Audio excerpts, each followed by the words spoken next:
back in the mechanical room. So we had another company come out here. They disconnected the W wire and turned off the gas valve, saying that there is a heat exchanger or cracked heat exchanger.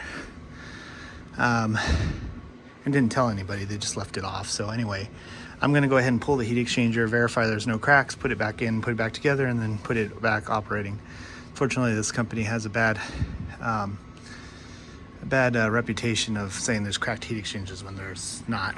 And from what I can see, it doesn't look like anybody has ever pulled this heat exchanger, so we shall see. So here we go. Okay, so we got the burners out, the inducer out, everything's disconnected.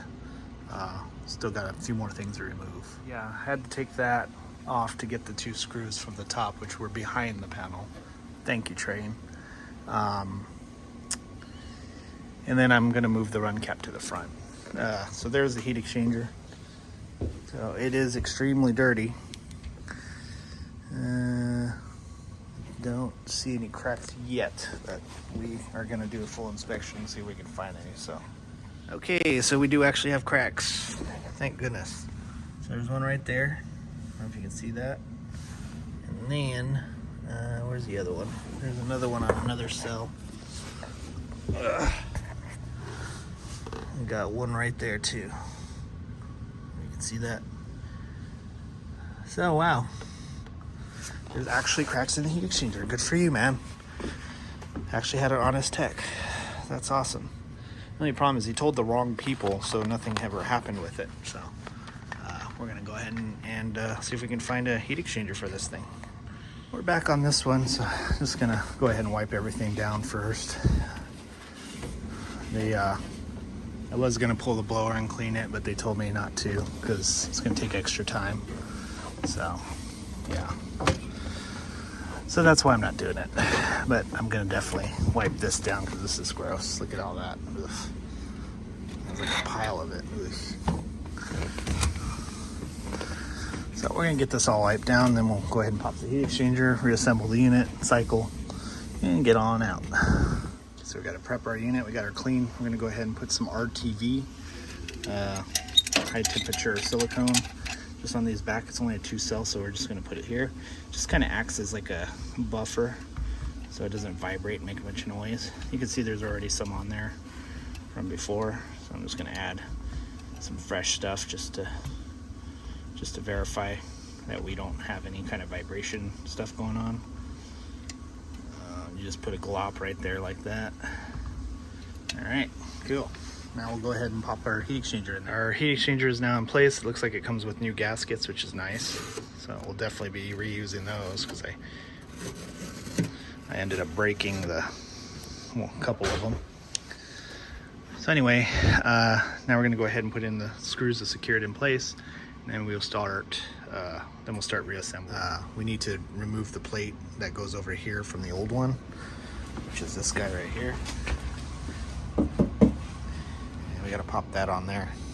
So let's do that. All right, so now we got this off. We gotta take this old gasket off because it did come with new ones, which are over there on the floor. So we're gonna clean this all up and then put the new gasket on and then install this on the new heat exchanger. So I got the burner assembly. Now we have the burner cover. And this is where we got to put the new gasket on. So you want to make sure you clean off the old gasket. And then we'll put that gasket on and then we'll get this guy mounted. We got the burner cover installed with the new gasket. Now we got to put this guy here. So this is the part that fits right over here, like that. And then we're going to also put the new gasket. So just the old one's usually going to stick, so I scraped it off and sanded it. So we're going to go ahead and pop our new gasket on there. And we'll get this installed. So she's coming together. We just need to put the insulation thing over this. We're gonna have to put some of that high temperature caulking here to put the inducer on, but first we gotta put that plate on and then the inducer. Okay, so we got the plate on. We've put some of that high temperature silicone, and that's to seal it onto the inducer. So I went a little zip tie happy, but we are completely done. It's all done. I just gotta cut off all these zip ties and then put the cover back on, and then we'll fire it up. All right. We got all the zip ties cut, everything's hooked up. I remember to hook that up. Got the gas line connected, gas is on. And go ahead and power her up and cycle into heat. Okay, so we're cycling heat for the first time. There was a little bit of air in the line, so it didn't stay lit, but it did cycle all the way through, so this is the second attempt. All right, we have ignition.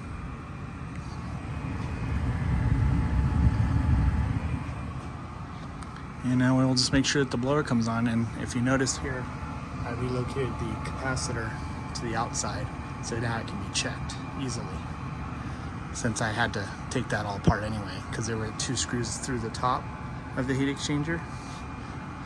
So yeah, you had to take off the back panel in order to get those screws out. So thanks for that, Trane. But anyway, hopefully this helps. So thanks for watching. Make sure you like and subscribe. Comment, tell me what a horrible technician I am. Hit that bell notification and follow me on Instagram and Facebook. Thanks for watching.